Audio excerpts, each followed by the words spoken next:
G'day, welcome to David Joshua Ford Live. We're up to episode 40 today. Nice round number as we are starting off the year here. Great to have you here on the channel. If you're new here and haven't been here before, we talk about live streaming, production, photography, all that kind of stuff. So if you have any of those questions that you want to discuss on today, then we've got an hour to sit around and chat. And any questions around productions, live streaming, photography, hit me up, drop it in the chat, and we can get into that. Good to see some people who are regulars on the channel. Jules, of course, from New York City, just down the road. And we've got Danny from Dubai, and Thomas in Denmark, and Sportsia from Alberto, from Tucson, Arizona. So great to have you guys here joining on the chat. All right, let's kick off with just like two things that I've got going on in the studio. The first one is I installed my Blackmagic Web Presenter. So today, hopefully this is clear. I've actually just put this in about half an hour ago, and I was streaming for about half an hour before we went live on this. Seems to be working smoothly. My cameras and my mixer, the 2ME Constellation HD, is all set up for HD, but I've fed that in and I'm actually streaming in 4K. So hopefully, I don't know, let me know how's the picture quality. Is it better than normal? Because we are streaming from this one. Where are we? Down here. You can see I have put it in the rack. It's not even in the rack yet. It's kind of half hanging out. And that's been something that I've been meaning to do for a while. Next to it is the Hyperdeck over here. And so there's a little slot left for the web presenter. But it means that I've been able to get my rack all into one and all set. So I now have an all-in-one live streaming device. And then for the backup is the Extreme ISO. So I have some ISO channels coming out of the 2ME Constellation and into the Extreme to record a backup of the show, and also the backup. So normally I would be doing a primary stream through the web presenter, and then the backup on the Extreme ISO. Except because I'm doing 4K today, we're just flying by the seat of our pants, and we do not have a backup stream running because they're different resolutions, obviously, and YouTube doesn't like that. So I've been able to bring that in to monitor as well. I'm still getting my profile set up for the 2ME Constellation. So this is going to go crazy, but essentially it looks a bit like this. There we go, on air, and we're streaming at 25 megabit a second approximately, which is looking pretty good. Coming in at 1080, 2997, and then we are outputting in 4K. So yeah, cool. Is it looking good? Let me know if it's looking good in the chat. The other thing that I've been doing is, and I'll come back to my mid shot here. I've been recording some videos and for YouTube in the studio, and generally when I record a YouTube video, I do it on my actual Canon R5C cameras. I've done a couple of videos in 8K just to test that out. If you go back and look on this channel at the companion satellite video, that was an 8K video, which for whatever reason, when I uploaded that to YouTube, it has only made a 4K version available. So generally I'm recording in 4K for tutorials and playing that in with my PTZ cameras, which can do 4K, but with my Extreme ISO and it records in HD, I'm generally up-resing from HD to 4K for the final output. So that looks like this. So this is a more square front-on angle that I have, and this is the R5C. You can see the difference in the colors here. And so this is the PTZ camera with a pretty normal neutral profile on it, compared to the Canon R5C has, this is using the Cinema Gamut Log 3 with the view assist on, and then coming out of the HDMI into the mixer. So I haven't done a whole lot in terms of treatment to it. This is pretty much how it comes out as far as view assist goes.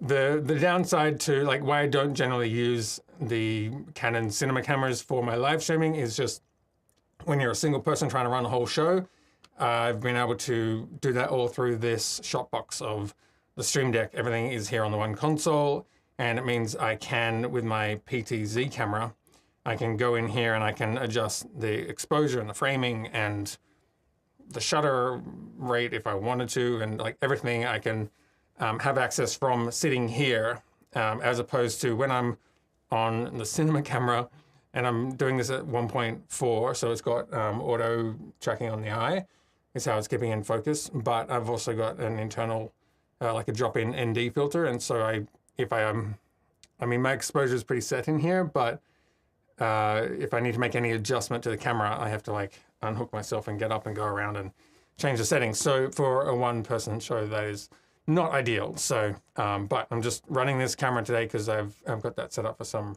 recording. I would ideally like this kind of angle because it's much more square on, feels more engaged to be able to talk directly to you like that, rather than talking like this is a little more of, you know, the desk is, or this one I guess is at an angle, which is still, it's okay, not too bad. And this is much easier to manage on a weekly basis. So that's why I love the PTZ cameras. And then you can reframe, you know, so you can pull up different shot sizes for interests. So you guys don't get bored of just seeing my face, but you can see the studio and other things that are going on. Thank you, Danny. Danny says that the picture quality is looking pristine in 4K. Like I was saying, it's sort of it's a cheating 4K because everything is being processed in HD and the web presenter is putting it out in 4K. So I sometimes wonder if YouTube knows that anyway, and then they just down-res it. I don't know. So yeah, that is the R5C that I use here. I've showed this in previous ones. So this is basically what, I've got two of these. So one is set up on that angle over here, this one. But the way that I run this is, well, normally with a battery, but because this is a, let me go in a little bit tighter here. Because this is a USB-C cable, I can just go out of the battery. It's gonna bring this down a bit and into the camera. This is not the right size. Let's pull out a bit. This is too tight. There we go. That's better. Yeah, so I can plug it into here. At the moment, this is actually running, the one that I got plugged in is running on AC power. So that makes that easy. And I've got a micro HDMI connection for here, which is, it's not ideal, but you know, it is what it is with these cameras, and you just got to be careful. And I think because I own and operate these, and I don't usually rent them out, then I'm okay with that for the most part. If you have any questions, again, drop them in chat, and we can get to answering those. If you have any questions about Companion and where things are up to with that, it feels like slow progress with Companion at the moment. There's a bunch of version 3 things that I'm still waiting on to come out, and but also very excited about because there's a lot of opportunity in the ATEM module in Companion to control larger switches and to have a lot more mobility in the same small, where is it? This one over here, the Stream Deck here, which is how I run my shows. What I'm in the process of rejigging this so that across the top I can have like a home, a shot page, scene, show, and then a queue page, which is how I actually run things. So here I'm on question 2, would be the next one that we trigger. So I can run my queue from any page that I'm on, and then when I go to the queue page, I can actually jump into any queue at any time. And you hit that button again to get into a menu page, and then I'm setting this up for 3 ATEMs. And this is going to be able to switch the preview and the program So preview, hold it for program. I haven't built out all the buttons. That's why I was like, all right, I got to add in this web presenter button here when I hit that one like that. And then we come back to camera. Hey, no, that one. There we go. Is essentially how that is going to work. And so for the 2ME, you can have 2 MEs, obviously. So you'll have a ME1 and ME2, and then all of the aux will have their own control of this, and this will change colors here. There's just some of the feedback isn't enabled in the ATEM yet, which I'm still chatting to the developers about. I want to get that in there so that we can isolate if you're looking at aux1 or aux2. But it just enables me to, for example, coming out of my aux1 here, I have my multi-view, which is up here. And then I have my my teleprompter, which is what I'm looking at straight ahead here. And so I can put that into program. So I wonder if I can put in multi-view into, so if I go back to ME1, and then I'm not sure if this is, no, I'm not gonna play with this because I could end up rerouting the program feed out into the wrong thing. But that's what I've been working through, and at the moment everything's kind of half built, but it should be able to control at one point the 2ME constellation, the extreme. See, I haven't set that page yet, and then a pro. So I'm sort of building out the family of at least the ATEMs that I have, which is the pro, the extreme, and the 2ME constellation. All right, next question. What do we got here? Arrive FC says they love the lighting and the quality of live streaming is impressive. Thank you. It's something that has grown and built over time. I think I've had a vision for. I mean, obviously, this kind of looks so much nicer, and I think if I had an assistant who was running a camera, maybe I would incorporate these cameras a bit more, or maybe it's just a matter of like simplifying a live stream so it's just this shot. But I love the PTZ cameras so much and being able to move them around. But in terms of the studio, because when I moved into this space, I had some sound paneling, which my brother and my wife, and I think everyone in my life had a little go, and some of my friends actually had to go at putting up the panels, which are, they're just kind of like stick-on panels, but it takes forever to do it. And so I think it took me like 2 months to get it up. I mean, it doesn't take that long if you do it just back to back, but it'll be like you do a couple panels and then you get busy for the day. So I've been able to, the majority of the studio has this gray paneling, and then the side you can't see where all the cameras are, and I've got gear storage and all that kind of stuff. I have some white paneling so that it's not like a total dark den, and then the roof I have some sound panels as well. So that's kind of how I've kitted out this studio. At one point I was thinking of putting carpet down, but then I just went, oh, it's too much in terms of, because I like this desk I can actually roll around, and that just keeps the studio easy to manipulate. And normally what I'm doing, and when you see the live stream from this angle, from the side here, and we're a bit more on an angle, that's because I can kind of have this camera more towards the wall and the desk would be facing this way. So I'd be facing a computer like that. And it just opens up this space for me to use the screen. So if I'm shooting headshots or portraits or whatever, and I can bring down the screens in the background, and actually use like a green screen or a white cyc is what I've got up at the moment. But this orientation, much nicer, as I said, more square. You can see both sides of the studio, and now I've I've had a bunch of aperture lights, and I've always been sort of getting into the aperture lights more and more. I think their Sidus Link app is probably the reason why I have continued to buy into the ecosystem. It's kind of like when you get an Apple device and then you just keep on getting Apple things. With the Sidus Link, let's have a look at it. Let's come down here. Okay, so we've got my phone, which I managed to drop the other day. And if we open up Citus Link, we've got the Refilmery Studio here.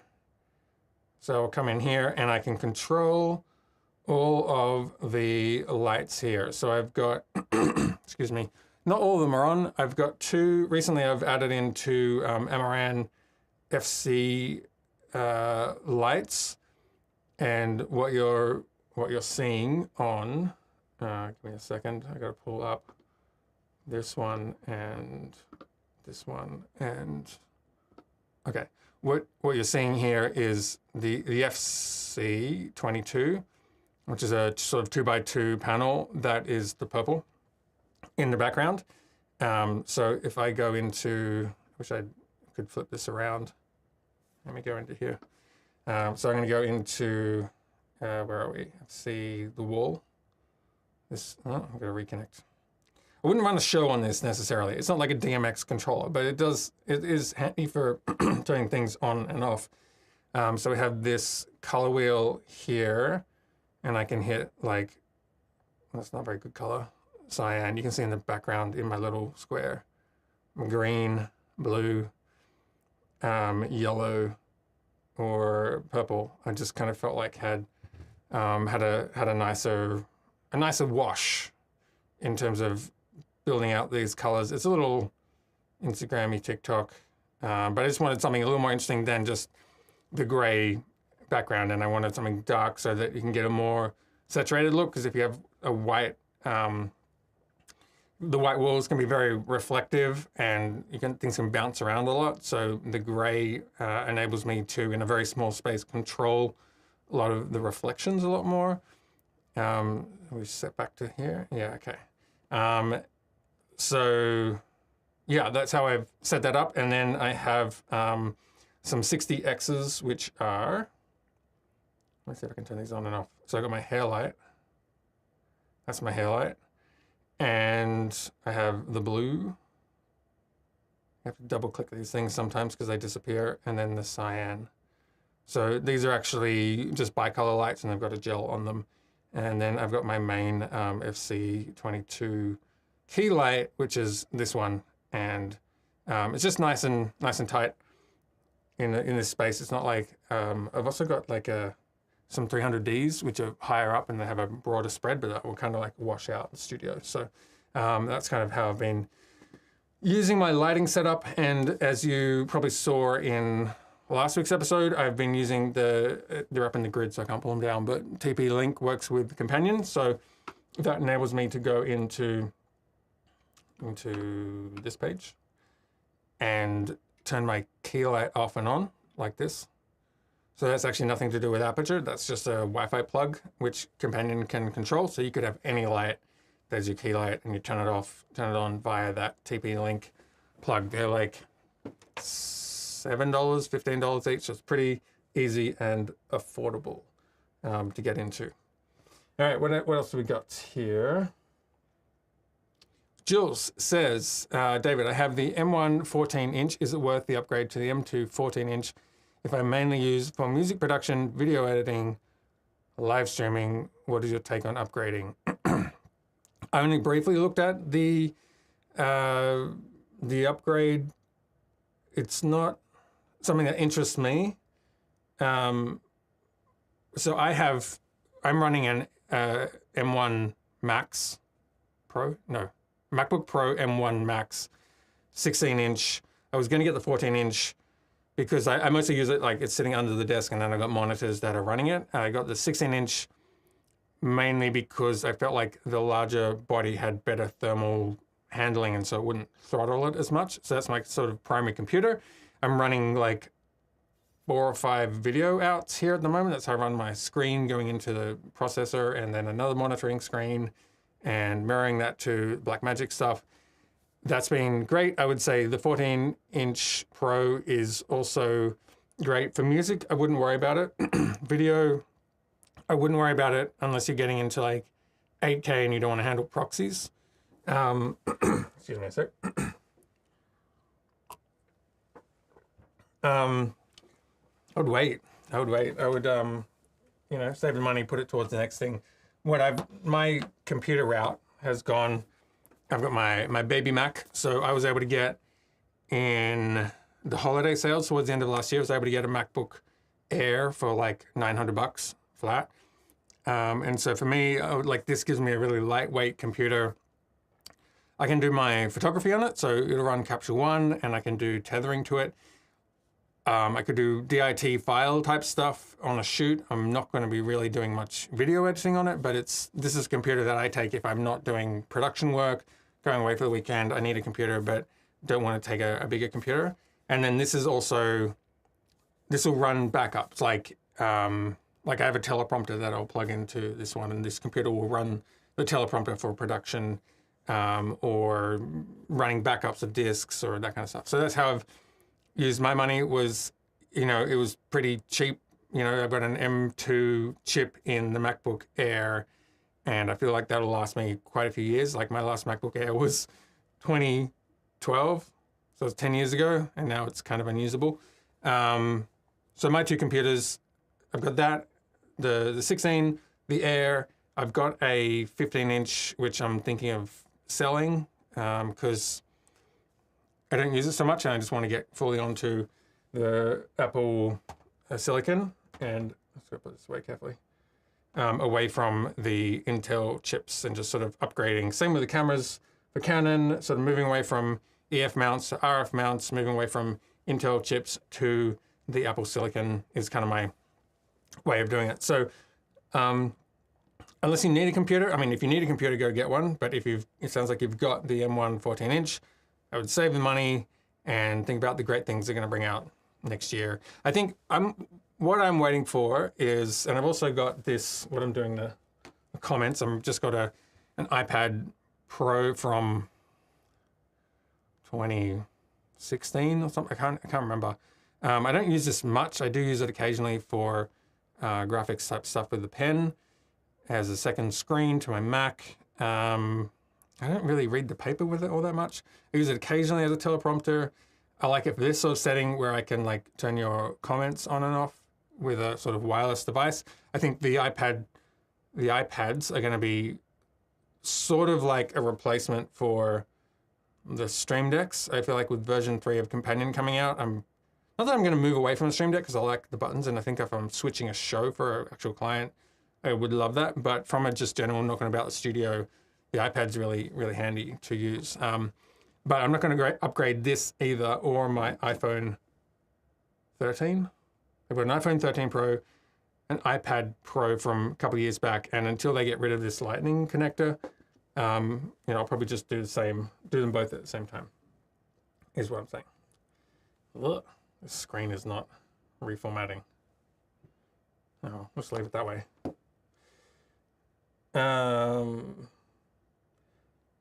So, yeah, have a plan, I would say, for your computers and your cameras and all that kind of stuff, because the more stuff you get, the more you have to manage it and update it. And like, I still haven't got an Apple Watch because, to me, two things. I don't want to be like distracted. Like, I don't want to be interrupted all the time. I don't want my thoughts to be interrupted. I want to have, like, I'm on my phone enough, and if I put that to the side, then great.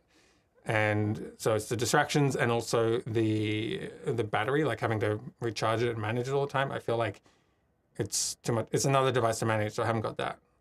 May do down the line. Yeah. Okay, question here, which is from Avi saying, thanks for sharing the details of the lightings. Would you mind sharing the appropriate cost of your lighting setup and the brand, please? So the brand is Aperture, and they've got a sub-brand called Amaran, which is more of the YouTuber level as opposed to the pro level. All my lights have been Aperture, except for recently I bought 2 Amaran lights, which is my key light here at the moment, and the colored one that I showed you. I'm trying to work out if I can show you what that looks like. If I go to my cameras, and I go wide, and let me just see if I'm just going to see if I can frame this up. Oh, PTZ cameras. I'm going like right up in the ceiling here. It's going to be too dark, I think. There we go. All right, I'll just cut to that. All right, so, and I've got my face covered here. I'll just pop up over here. This little grid that you're seeing, that's the Amaran, so it's a 2x2 grid, and then I got my multi-camera, multi-view monitor there. I've got a little light on the other side of this microphone. I've got a little, it's just giving me a bit of fill in here. Give me a sec, I'm just gonna hide this one.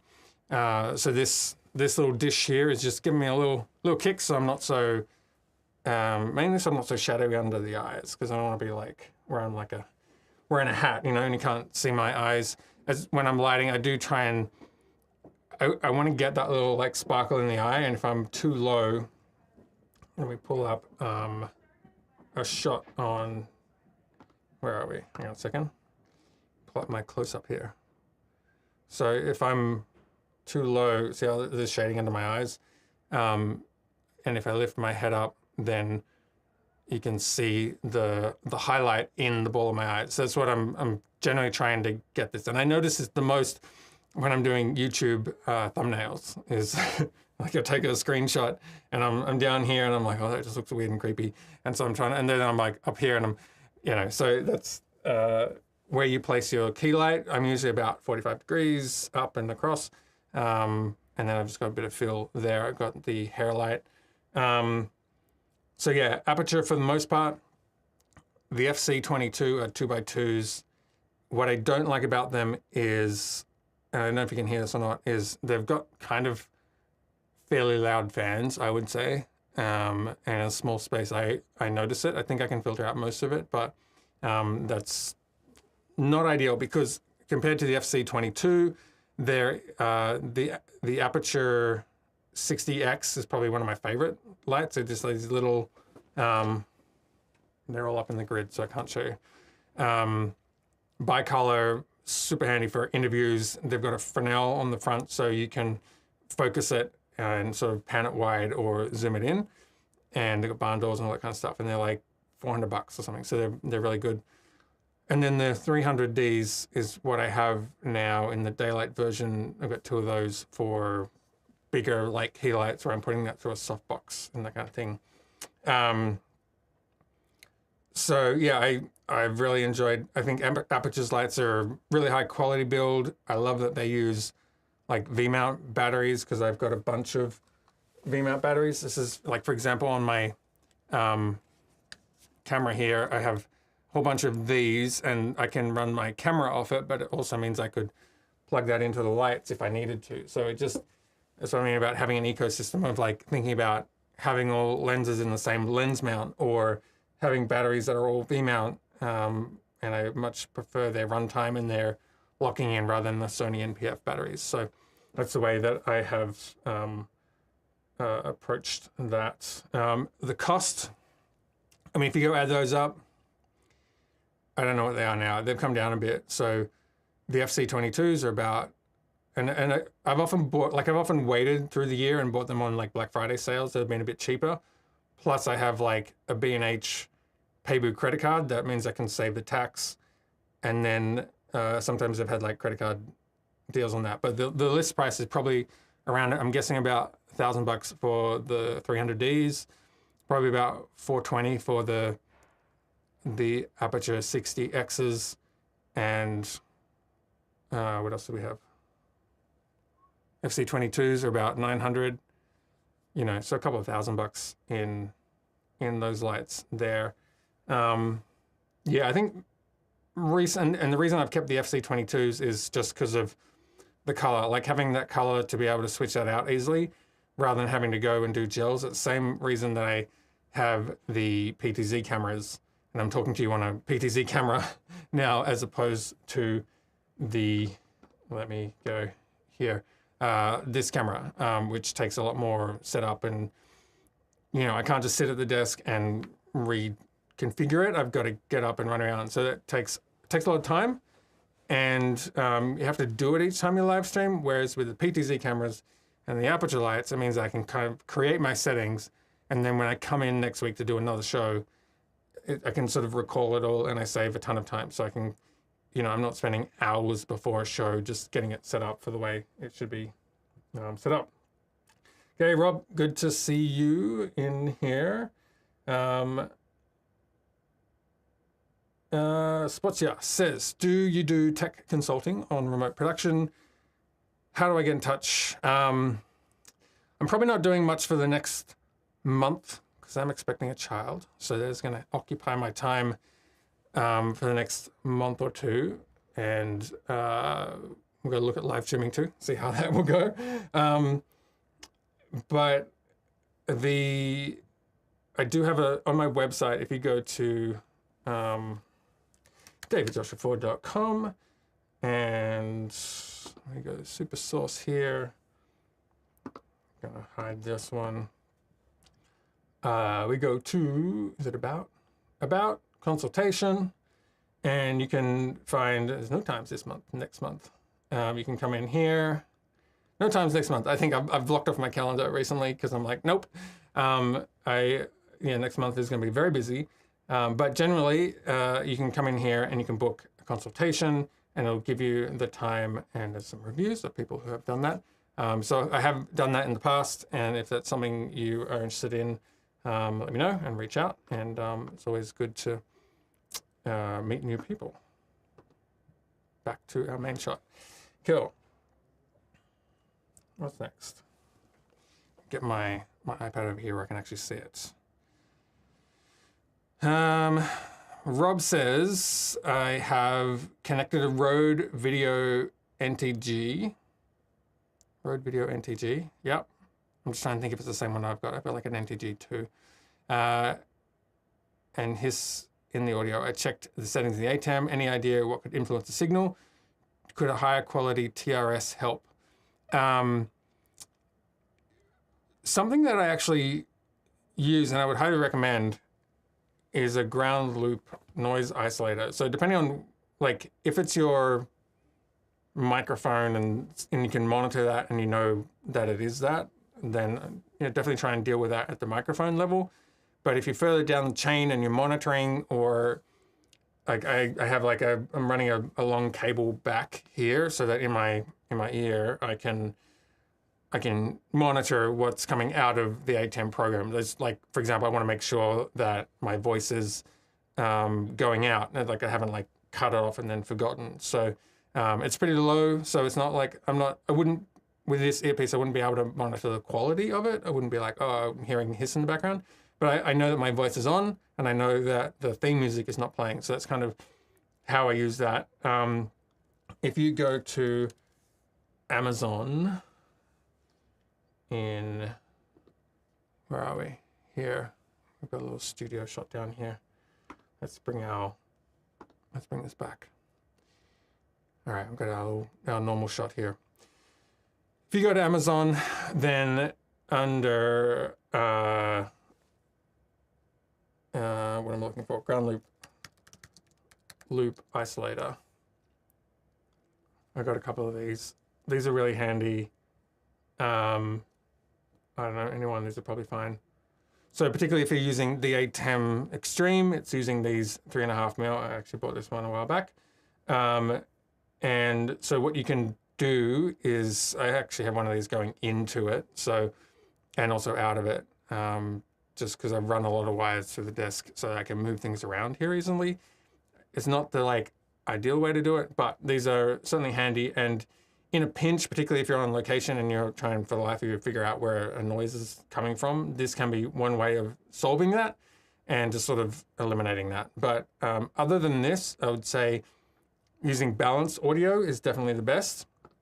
So rather than, probably one of the main downsides of the ATEM Mini Extreme is that the input, the line-ins are an unbalanced signal. Whereas I think pretty sure the Constellation that I have is a TRS balanced line, so it'll avoid interference a lot better.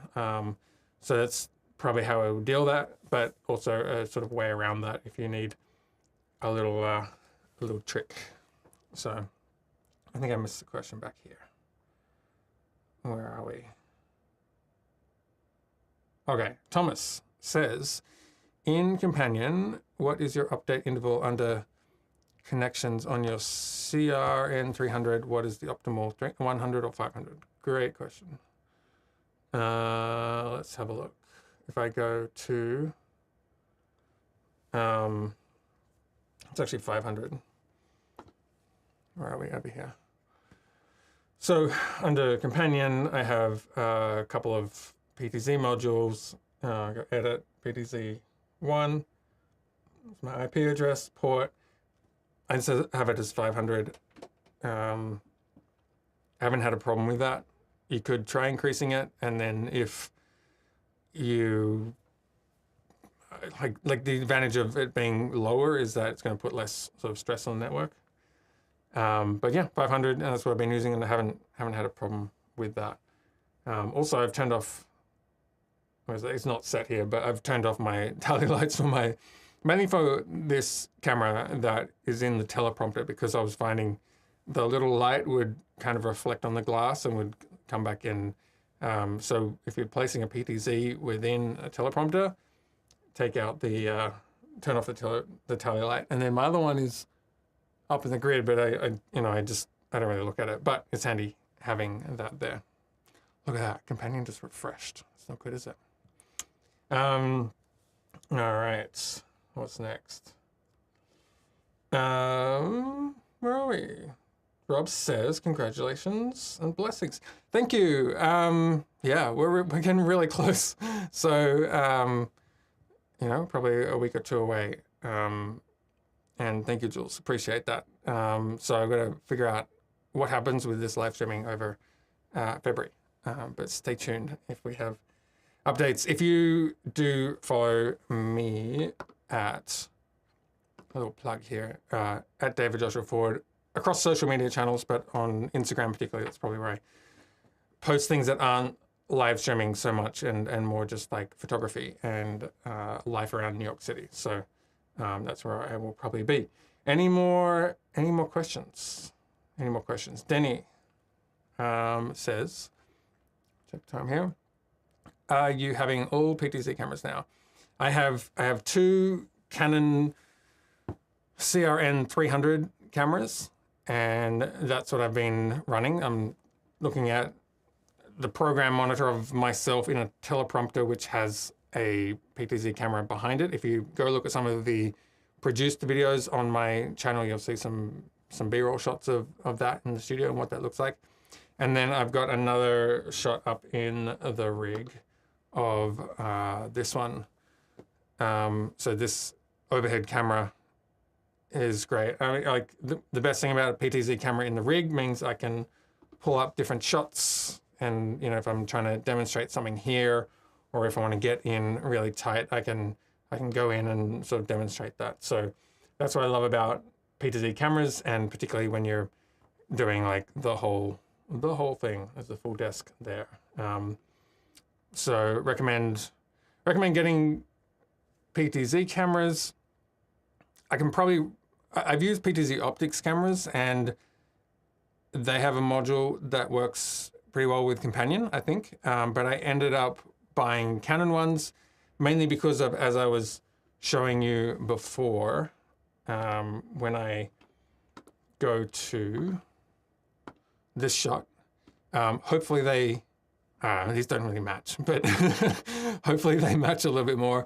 I think if I was building this shot into a live stream, I would probably go into the picture profile and output it different, because at the moment these settings are more of what I'm normally shooting on. So I'm normally shooting on unless I'm shooting RAW, which I don't often shoot. If I wanted a really good color grade on it, then I would shoot RAW, but because of the data rate, I would be generally shooting in an H.265 codec at 10-bit, which is about 135 megabits a second in 4K.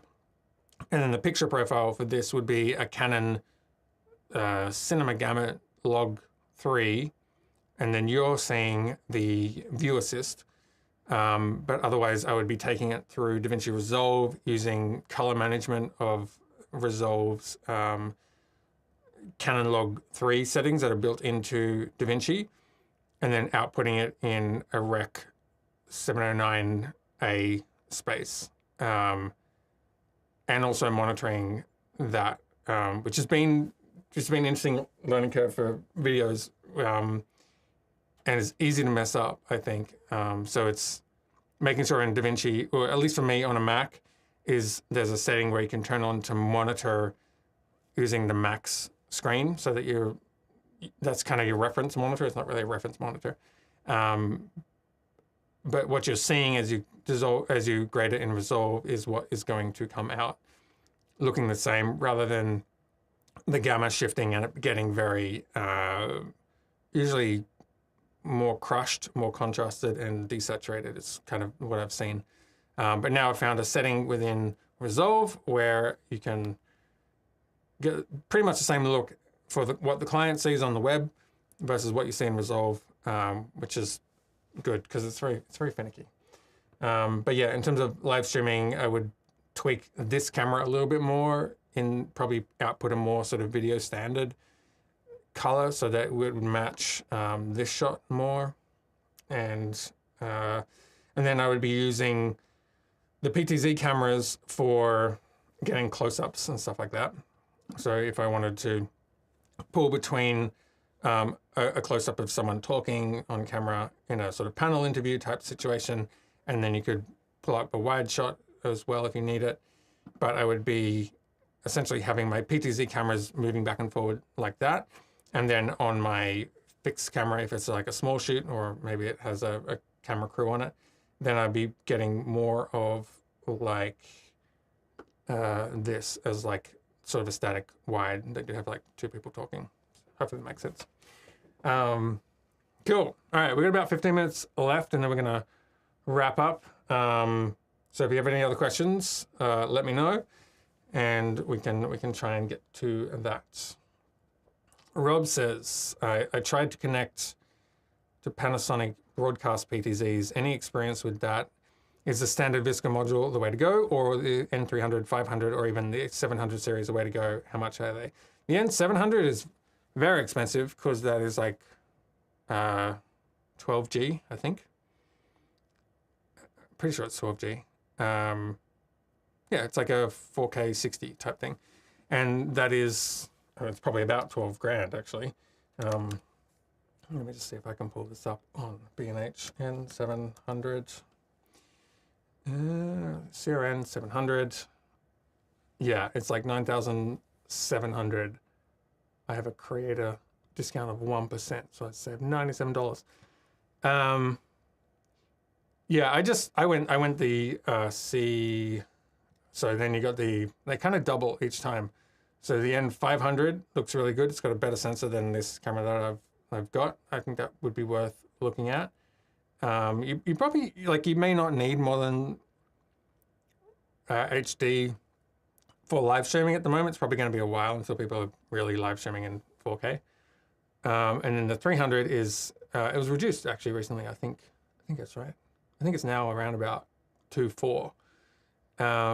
So I've really enjoyed those. I think you've got to think about not just the camera. Sorry, not just the price or the picture quality, but how it fits into your workflow. And for me, I found the Canon PTZ module within Canon's companion module works for my workflow. And if I didn't have that, I probably wouldn't have a Canon PTZ camera. Like I said, you know, what I'm doing here is one-man band type stuff. So I really need everything to be compatible with companion. I haven't had any experience with Panasonic broadcast PTZs, although I know they are good. There are a lot more Visca modules in companion, which I played with a little bit, but not much, because I really kind of went all in on the Canon module, which is the Canon XC protocol. So it's actually a different protocol, and the downside is, like, I've now built like an entire Canon dedicated XC protocol for the Canon series, but you can't use that for the Sony ones or the Panasonic. But Visca is definitely more universal and would work across more things. I did find when I was developing things that not all modules did all things. And so there were times I was using like a Panasonic module and a Sony Visca module to try and control one camera because there were some functions that were missing, which is less than ideal when you're sort of trying to manage that on an ongoing basis. But yeah, so think about the production environment you're in, if there are any other things that you need to think about in terms of controllers or the location where you have other cameras in there and you need to sort of match them or fit into that network environment of control. So it will probably depend on what you're doing. If it's just you in your own thing and you have total dominion over it, then I like the Canon ones. And I can say that I've had a good experience with them, and even down to like the web interface here is pretty, easy to use, and to, lay out, all that kind of stuff. So yeah. Let me come back to here. Recommended for beginners on Companion and Satellite Companion. So I have a video series. It's kind of like yellow thumbnails in my channel. If we have a quick look at YouTube, and we're going to go to, where's my channel? Hang on, I've got to pull up my channel. David Joshua Ford, youtube.com/David Joshua Ford. Actually, it's kind of weird, but all right, youtube.com/@David Joshua Ford. Their whole new system is not great for YouTube. So my videos, we go back here, see all these ones like overview, demo, install, build. If you're new to Companion, they will still give you the kind of a sense of the environment, but there's a lot that's changed in the year and a half or maybe 2 years now since they were put out. So we're on Companion version 2.4.1. Some of the things that were like workarounds in there now we don't have to worry about. So yeah, I would say that this is a good overview of like what you can achieve, how my profile kind of works conceptually, how you would install it and what components you need, and then also some more advanced functions there. Otherwise, I have another video which is using Companion. I have this one, which is a pre-record. So this was like a more advanced one. And then I have this one here, a free Stream Deck controller for ATEM Mini Extreme. And that will bounce you over to my website where you can get a free profile, which is this one. So this video will be on this page as well. But I've created 4 profiles that are like a one-page, really simple to download. Go back up here a bit. If you've got the regular or the Pro version, sorry, the XL version of the Stream Deck, then it's a great way to start if you just want to sort of download and work out what the function is for, bringing things in and how you set up your network and how the modules work and connect it all together. So it's been designed so you can look at like a VLC connection, HDR graphics, Vicrio, ATEM module, all within that one download. And there's no other, this one doesn't have so my paid profiles have some macros and other accessories for the ATEM and things that are on that, but they're not in this free version. This one's just like the Companion profile that you would install. So yeah, I would start there and tune in each week with your questions as we continue on. Excuse me. Rob says, I would like to fake a slow zoom in with the Upstream Key like your opening scene. Would you do this in the ATEM software with macros or with Companion? I think you can do it with Companion. It's been a while since I've looked at that. I think if you go back to like episode 1 or 2, I have I was demonstrating using the green screen behind me here, keying that out, and then having a MP picture, like a media player picture in the background, which is like a cityscape. And then as my PTZ camera's zooming in, I was tracking that background image to expand so that it would look like a sort of studio setup with us looking out on the city. You know, it's a bit rudimentary. But essentially it's the same thing of zooming in the Upstream Key. So maybe check that one out. Within Companion, and I haven't had time to look at this, but I do know if you go to, I'm just going to get rid of, excuse me. Where are we? If we go to, all right, looking for, hang on a second, this is frozen. Okay, so I'm going to create a new button, presets under, actually I'll just create a new button, regular button, and I think if I browse ATEM, under, so you can, there's some new stuff in here that I haven't had time to put into the profile yet. But under, where is it? Multi-view media player, save set input name. I think I went past it. Fairlight, super source, macros, Upstream Key. Okay, so this Upstream Key, you can set Luma mask pattern. You can change DVE properties, that's probably the main one.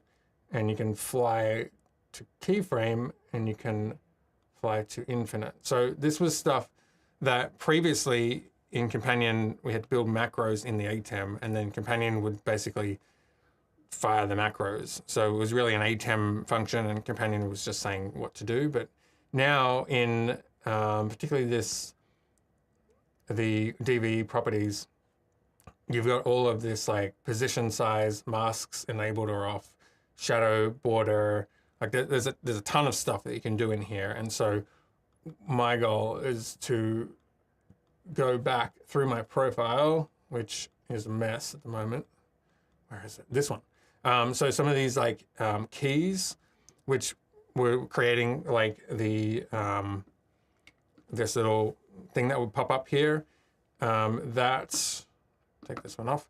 That was a macro that was created in here. And because I needed so many macros and the ATEM only has 100, then once we got into the Extreme, and the Extreme has 4 Upstream keys, then I go like, all right, well, we just got 1 on Upstream Key 1 and 2, 3, 4, we can't do anything with. Now I could go in and build all this out within Companion because I don't need to rely on macros. I just don't have time. That's the time. You know, everything is a compromise in life, and the time is increasingly a challenge, as you know, for reasons that we've just mentioned on this live stream. But yeah, essentially, I would be able to make keys 1, 2, 3, 4 within Companion, and you could pull up different things rather than having to do, like if I go, where are we, circle, so we could put the circle up here around, or you could even turn it into like a box, which I think has the shadow turned on, DVE, like that kind of thing, circle, and then off. Oh, there we go. All right.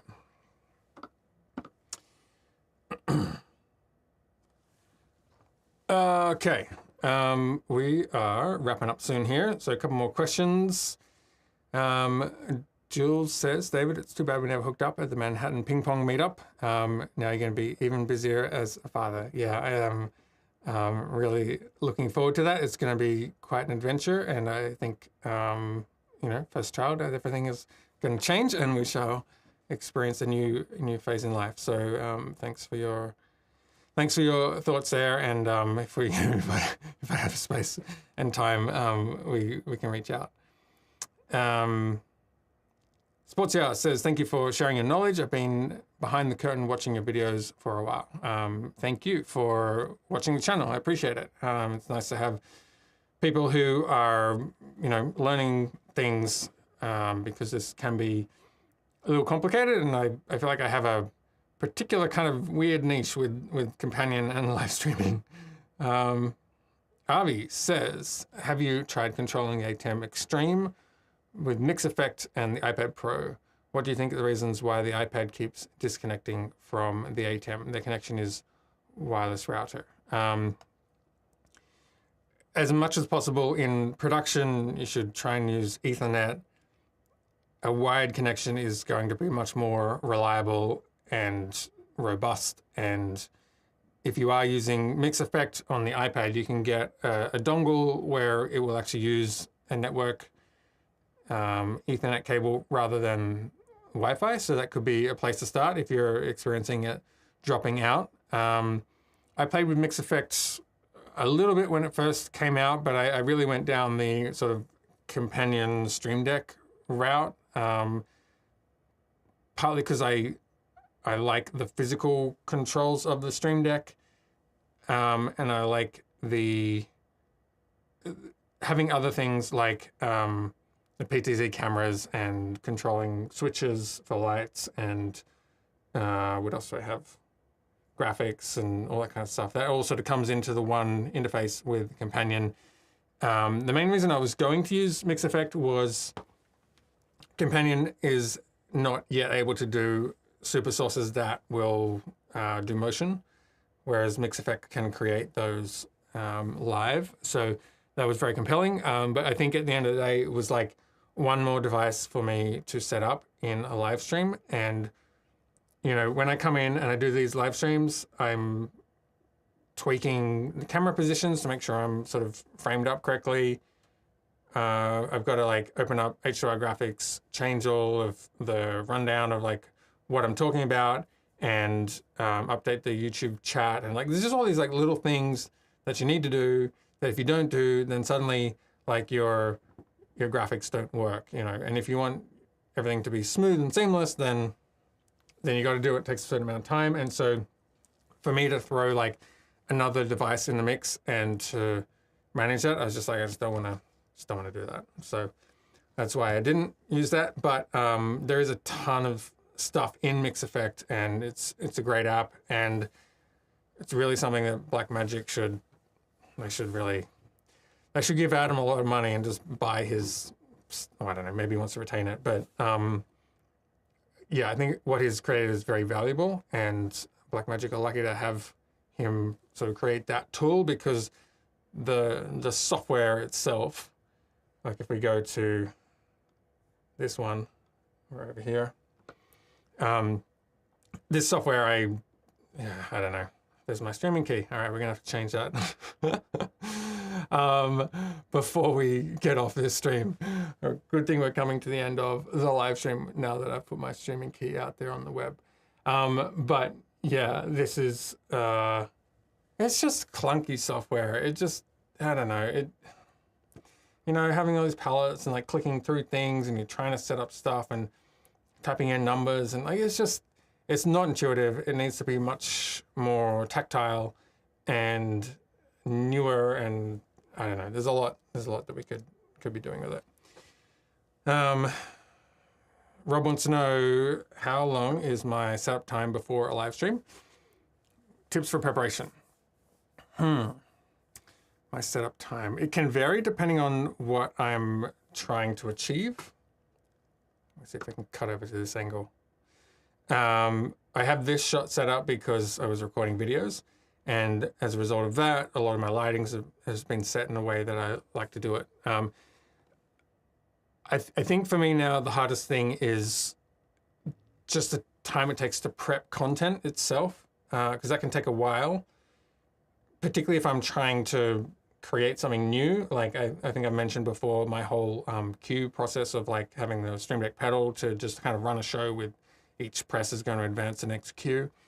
That's something that needs a few more Companion 3.0 things to come out before I can release that. So there's like things that I'm working on and spending my time on that then need to sort of go into a show. So that's why the last couple of weeks I've done a bit more of this kind of general chat, and you can like throw your questions at me.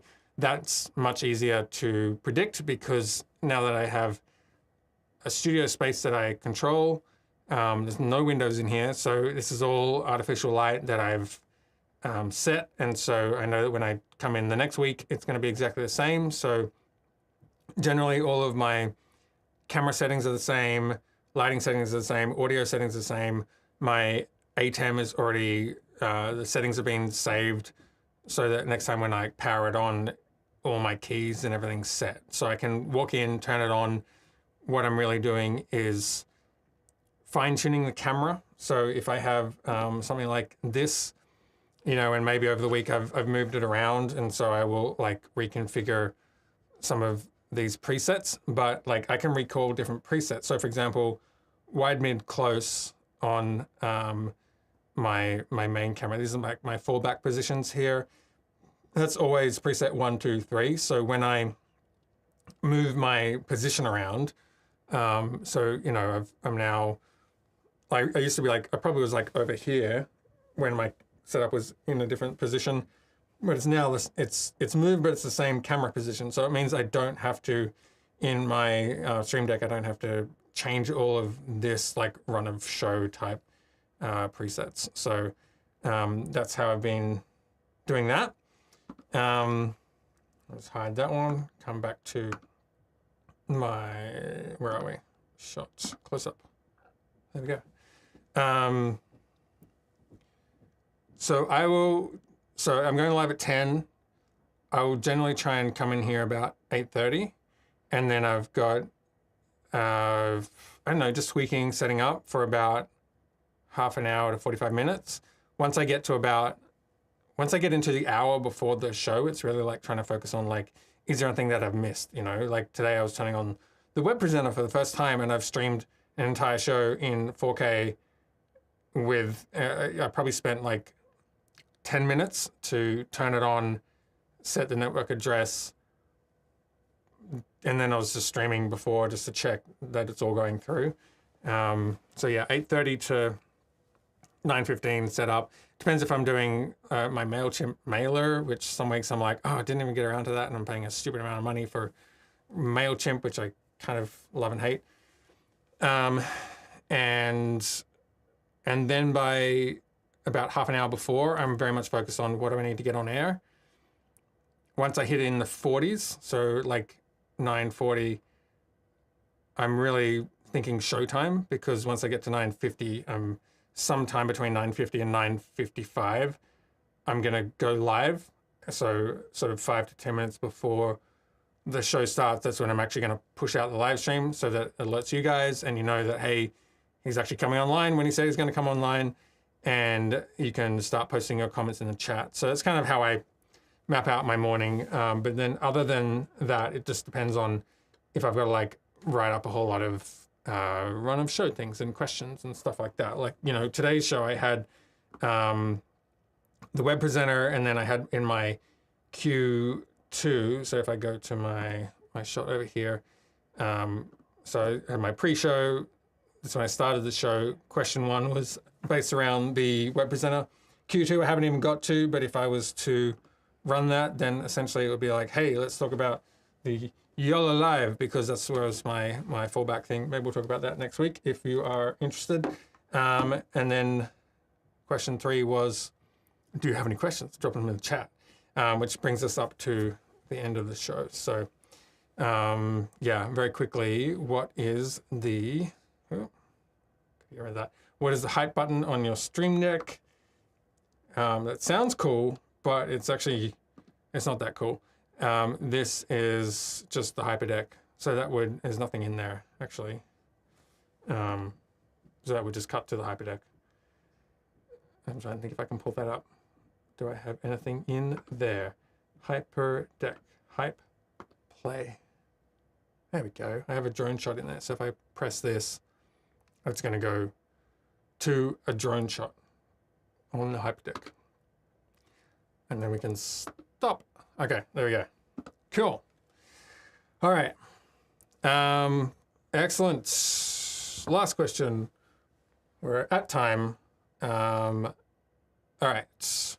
Danny says, I've seen the gain control on your P2Z control module. Can you discuss how you've implemented that in Companion?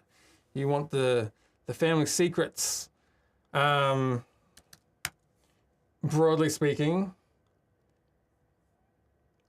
let me see. Just give away the secrets. The gain button I'm doing the right thing here. Yeah. Super source is turning on and off another button, which is on page 86. And I'm trying to remember now.